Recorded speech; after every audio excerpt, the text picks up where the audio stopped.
महाराज जी, मैं बहुत अपराधी हूँ और पाप करने वाला मनुष्य था, और अभी भी मैं अपने आप को सही मनुष्य नहीं मानता। आपकी कृपा और आपके सत्संग से सुन के मैंने अफीम और मदिरा का सेवन और पराई स्त्री गमन भी छोड़ दिया है। परंतु गुरुदेव, मेरा अपने आप में ये विश्वास नहीं बन पाता कि मैं अपने मन से फिर ना हार जाऊं और किसी अपराध को दोबारा ना कर दूं। महाराज जी, ये बल कैसे मुझे मिले? नाम से, सत्संग से, शास्त्र स्वाध्याय से। देखो, जितनी भी गलतियां होती हैं वो मलिनता में होती हैं, मलिन मन में। हमारे घर में इतना सुख है, हमें बाहर से जरूरत नहीं। पर हम बहिर्मुख हो गए, हमारी इंद्रिया बाहर चले गए हैं। अब हम व्यसन में सुख, भोगों में सुख, अब वो चाहे पापाचरण से मिले चाहे अधर्माचरण से मिले, यही हमारी बुद्धि भ्रष्ट हो गई है, बुद्धि नष्ट हो रही है। बड़ी कृपा है जो आप सब कृपा करके सत्संग की बातें सुन रहे हैं, शास्त्र की बातें सुन रहे हैं और आप अपना सुधार कर रहे हैं। आपको डरना नहीं है, पर एक ब्रेक लगानी पड़ेगी। अब लो नशानी, अब ना नशे हो। प्राण त्याग सकता हूं, अब ये गलती नहीं कर सकता। ये आप में सामर्थ है, पक्की सामर्थ है। हम अपनी शक्ति को, अपने सामर्थ्य को भूल चुके हैं, इसलिए ऐसा हो रहा है। गलतियां होना स्वाभाविक हो सकता है, लेकिन पुनरावृत्ति करना यह स्वाभाविक नहीं होता। चलो, अभी तक सत्संग नहीं सुना था, जानते हुए भी अनजान बनकर के हमसे पापाचरण हो रहे थे। अब नहीं, अब सावधान हो जाओ। और ये बल मिलेगा सत्संग से। जैसे आपने छोड़ा तो बल कहां से आया? हाँ, अब आप जिसको छोड़ने की सामर्थ्य कभी सोच नहीं सकते थे, अफीम खाने वाला, व्यभिचार करने वाला, व्यसन करने वाला, ये तो बहुत बड़ी बात है। एक तमाकू छोड़ना बड़ी कठिन बात हो जाती है, एक बीड़ी छोड़ना बड़ी कठिन बात हो जाती है। आप तो बहादुर निकले कि ऐसे व्यसन जो छोड़ने की संभावना भी नहीं मन में आ सकती, आपने छोड़ दिया। तो बल ये कहां से आया आपके अंदर? सत्संग सुनने से, नाम जप करने से। तो वो क्या इतना ही बल दे सकते हैं क्या? वो तो इतना भी बल दे सकते हैं कि काम, क्रोध, लोभ, मोह, मद, मत्सर सबकी धज्जियां उड़ाकर जयति जयति जग उच्चरे, जीते विनायक शुभ अशुभ, विघ्न करे नहीं कोई, विघ्न करे नहीं कोई, डरे कलिकाल कष्ट भय, हरे सकल संताप, हरसि हरि नाम जपत जय। कलिकाल भयभीत होता है भक्तों से, भक्तों को थोड़ी परास्त कर सकता है। काम, क्रोध, लोभ, मोह, मद, मत्सर ये डर कर भागते हैं। सूरवीर योद्धा, भगवान का भजन करने वाला, असलियत में वो पार्षद है हरि का, उसे भ्रष्ट कोई नहीं कर सकता। आप भी वही हो। आप अपने को भूलकर, पुरुष मानकर, स्त्री मानकर, नाना प्रकार की कमजोरी वृत्तियों को स्वीकार करके, देखो एक बात ध्यान रखना, पराजित हो जाना कोई बड़ी बात नहीं, लेकिन अपने को पराजित मान लेना ये बड़ी बात हो जाएगी। और हम यही सिखाते हैं, 1000 बार अगर हम पराजित होंगे तो अपने को पराजित नहीं मानेंगे, तो हम फिर 1000 के ऊपर जाकर उसको पटक देंगे। और अगर हम पहले मान लिए कि पापी हैं, हम अमुक हैं, हम पापी नहीं हैं, हम भगवान के अंश हैं, पर हमसे पाप हो गया, हमसे गलती हो गई, हमारा अभ्यास चूक गया, हम हार गए, लेकिन हम पराजित होने वाले नहीं। एक दिन हम इनको पराजित करेंगे, क्योंकि हम अविनाशी के बच्चा हैं। बस बात समझो, ये केवल शाब्दिक आपको हम प्रवचन नहीं कर रहे, ये जीवन है, जीवन। बिना स्वाद लिए जो बोला जाता है उसका प्रभाव नहीं पड़ता, अगर स्वाद लेके बोला जाए तो उसका प्रभाव पड़ता है। इसलिए तुम वही हो जो मैं हूं, मैं वही हूं जो मैं है। बस भूल गए हो प्यारे, इसीलिए पछतावे में पहुंचते जा रहे हो। क्या मिला है आपको अभी तक? आप विचार करके देखो। स्थायी शांति, स्थायी मन का चंचलता रहित हो जाना, या एक अजीब परमानंद की मस्ती होना, भारी दुख में भी परमानंद का स्फुरण होना, कुछ हुआ है? कुछ नहीं। वो सोच आपको गुलाम बनाए हुए है, और वो आपको आज भी भयभीत किए हुए कि कभी परास्त कर सकती है। बिल्कुल मत डरो, निर्भय हो जाओ। जब वो परास्त करने आएगी तो हमारे पास हरि जो हैं, गुरु जी हैं, वो मुझे रक्षा करेंगे। वो कह रहे करो सदा तिनके रखवारी, जिम बालक राखे मातारी। ये प्रवचन नहीं, देखा है जीवन में। तो नाम ने और गुरु कृपा ने कदम कदम पे हमको बढ़ाया है, और देखा है कैसे बचाते हैं। छोटा बच्चा जैसे ना कुछ भी पकड़ने की कोशिश करता है, मां एक थप्पड़ मार के उसे बचाती है। ऐसे ही भगवान जिसकी यात्रा पूर्ण होती है, सिर्फ भगवान की कृपा से होती है। चाहे जितना ज्ञान बघारो, और जिस समय माया अपना लुभावना रूप प्रस्तुत करेगी ना, उसके बहुत रूप हैं, उस समय गिरे ही गिरे हो, बचना असंभव। ज्ञाने नाम अपि चिंता चेतांसी देवी भगवती हिस्सा बलादा कृष्ण मोहाय महामाया प्रचति। अगर बच सकते हो तो मां कह के बच सकते हो। कोई कितना भी ज्ञानी ध्यानी हो, रौंदते पाया गया है माया ने, माया रौंद दी। और भगवान का जो भक्त भगवान के आश्रय हुआ ना, छोटा बच्चे की तरह भगवान ऐसे रखते हैं। हमें लगता है हमें ये नहीं डरना कि हमें कौन गिरा देगा। हाँ, इतना निडर नहीं बन जाना कि हम कूद पड़े, ये भी बात समझो। डरना भी नहीं कि हम निराश होकर मार्ग भ्रष्ट हो जाएं, लेकिन इतना भी निर्भय नहीं हो जाना कि हम ताल ठोक के घुस जाए। ऐसा भी नहीं, यहां ऐसे निकला जाता है, तृणादपि सुनीचेन, ठीक है ना। राधा राधा राधा राधा, कौन बाधा परास्त कर सकती है।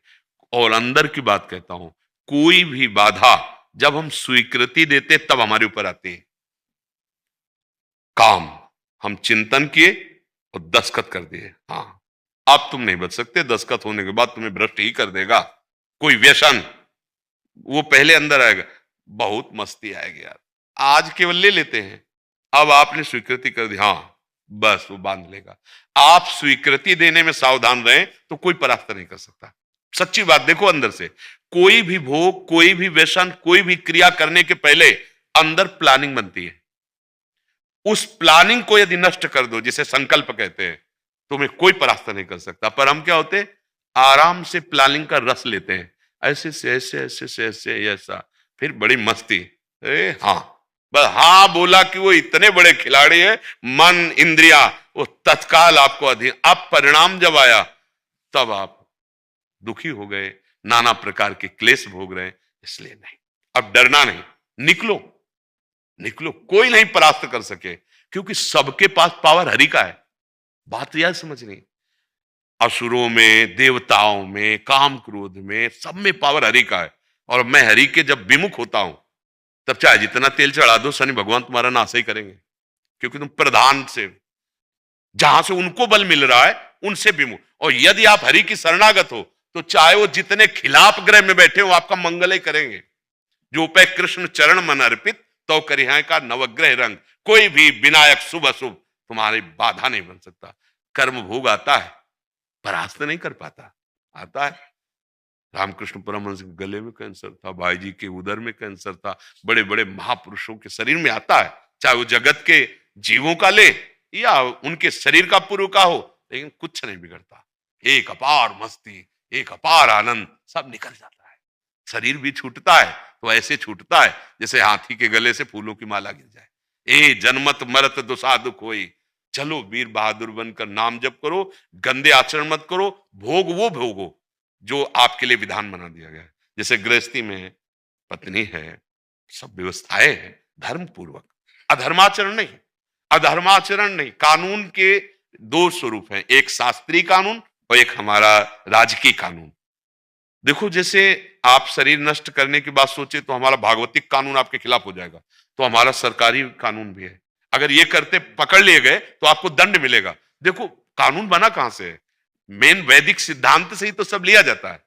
हम कोई ऐसी गलती ना करें, अब इसमें सावधान रहे, अभी निकल जाओगे। डरना तो है नहीं, पर निडर भी नहीं हो जाना, दोनों बातों को समझना है।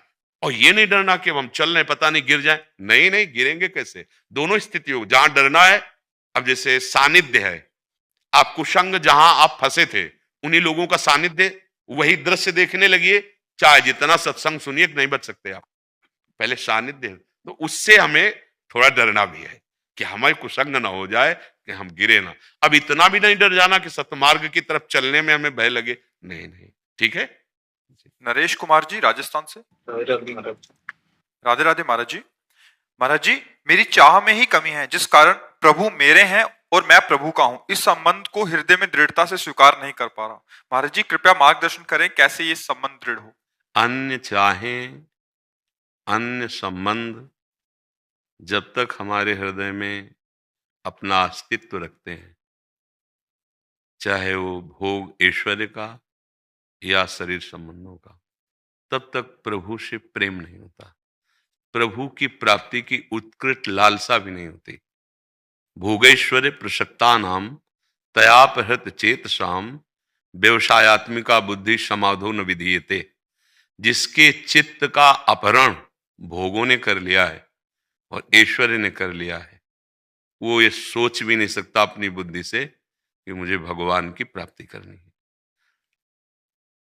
भगवान हमारे हृदय में ही विराजमान, कहीं दूर नहीं है। दूर मानो तो दूर है, हृदय में मानो तो बहुत नजदीक है। बहिरंतश्च भूतानाम अचरम चरमेव च सूक्ष्मात् तद्विज्ञेयम दूरस्थम शांतिके च तत्। इतने नजदीक है कि उससे ज्यादा कोई नजदीक है ही नहीं, पर हमारी वृत्तियां बहिर्मुख हो गई, बाहर। शरीर में ममता, ममता, शरीर संबंधियों में ममता, और इंद्रियजन्य भोगों में सुख बुद्धि, इसी में हमारा जीवन है। हमें भोग मिले इसलिए धन चाहिए, धन का महत्व केवल भोग से है। वो ऐश्वर्य का अहम पुष्ट करता है कि मैं धनी हूं, और उस धन से भोग प्राप्त होते हैं। और भोग भ्रमात्मक हैं, आज तक किसी को तृप्ति नहीं हुई। सुखानुभूति कहते हैं, प्राप्त हो जाने के बाद फिर हृदय तृप्त हो जाए और कह दे अब कछुनाथ न चाहिए मोरे। तो ऐसा कभी हो नहीं सकता। किसी भी प्राकृतिक भोग से अविनाशी जो आप हैं कभी सुखी नहीं हो सकते। चाहे जितना वैभव, चाहे जितना बड़ा पद, चाहे जितनी भोग सामग्री मिल जाए, आप अविनाशी हैं। तो इस विनाशी शरीर को स्वीकार करके विनाशी भोगों को भोगते हुए कभी सुखी हो ही नहीं सकते, ना आज तक कभी हुए हैं। बहुत बार क्या क्या बने होंगे, और इस जन्म में भी कोई विचारवान पहले सब आसक्तियों का त्याग करता है, लक्ष्य बना करके कि मुझे भगवत प्राप्ति करनी, मेरी चाह हो या ना हो। अब भगवत प्राप्ति करने के लिए सर्वस्व अपना प्रभु को मानना है। भगवान श्री राम जी जो कह रहे हैं उसे तुलसीदास जी लिख रहे हैं, जननी जनक बंधु सुत दारा तनु धन धाम सुहृद परिवारा सबकी ममता ताग बटोरी मम पद मन ही बांध बर डोरी। सबकी ममता को मेरे चरणों में समर्पित कर दो। भाव क्या? माँ में प्रभु, पिता में प्रभु, परिवार में प्रभु। मेरे प्रभु ही सब रूपों में बैठे, इसीलिए हम प्यार करते हैं। अभी प्रभु अंतर ध्यान हो जाए तो उसी शरीर को नष्ट कर देंगे। तो हम प्यार तो प्रभु से ही कर रहे हैं ना, लेकिन हम जान नहीं पा रहे, प्रभु मान के प्यार नहीं कर रहे, हम शरीरों को प्यार कर रहे हैं। ये असत बुद्धि है। इस बुद्धि से भगवत प्राप्ति नहीं होती। हम इंद्रियों के भोग भोगे बिना शरीर नहीं रह सकता। भोजन पाना है, पानी पीना है, देखना है, सुनना है, पर अधर्म युक्त नहीं। धर्मयुक्त विषयों का सेवन, अधर्म की क्रिया, अधर्म विषयों का त्याग, सब संबंधों में भगवत भावना, और निरंतर जितना बन सके नाम जपने की भावना कि हम नाम जप करें, जो भी नाम गुरु जी ने दिया है, जो प्रिय लग रहा है। अब ये करेगा आपके अंतःकरण की सफाई।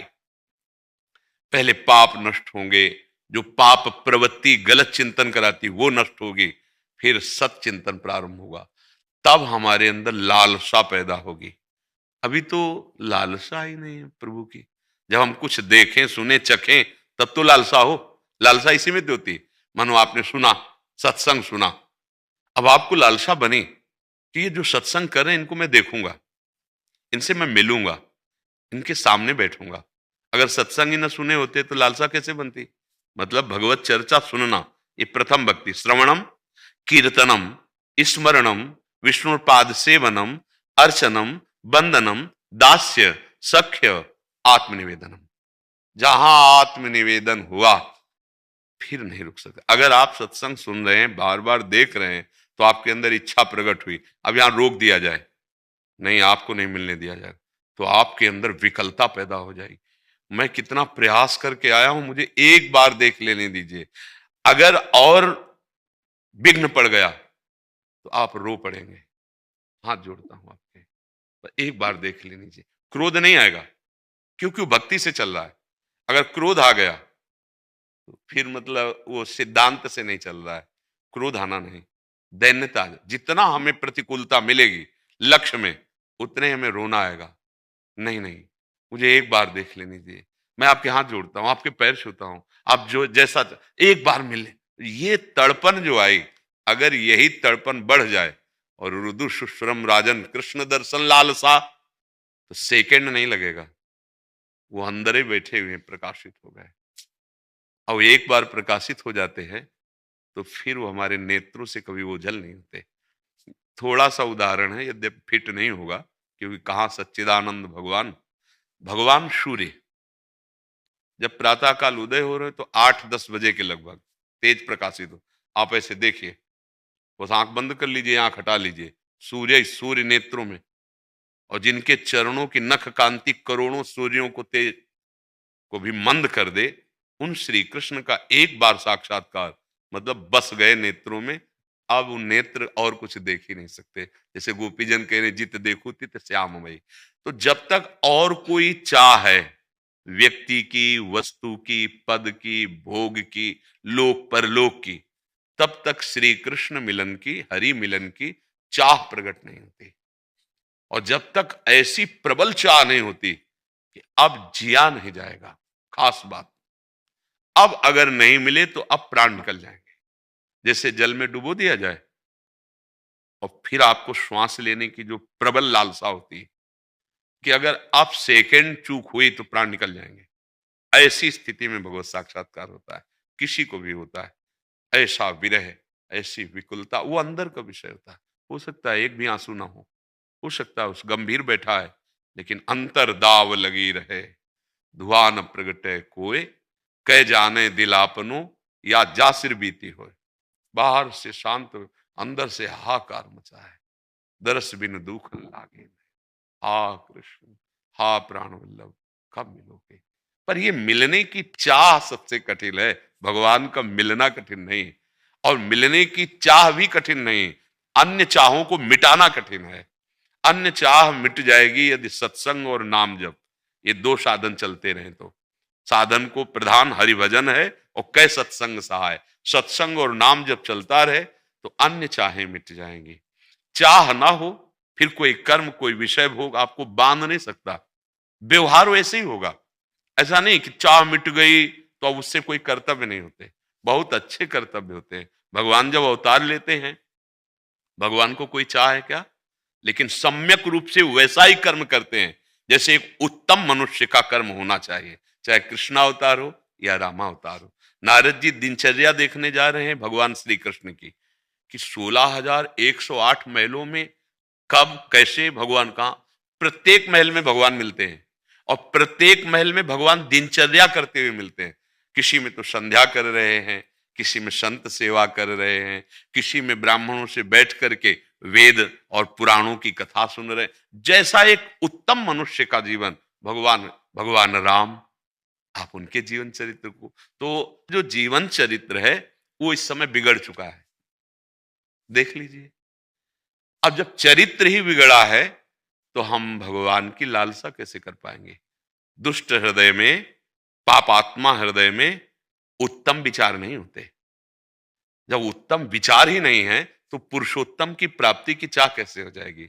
इसीलिए सबसे पहला कार्य करना है, सत्संग सुनकर गंदी बातों का, गंदे आहार का, गंदे मित्रों का, गंदे विचार का, इनका त्याग करना है।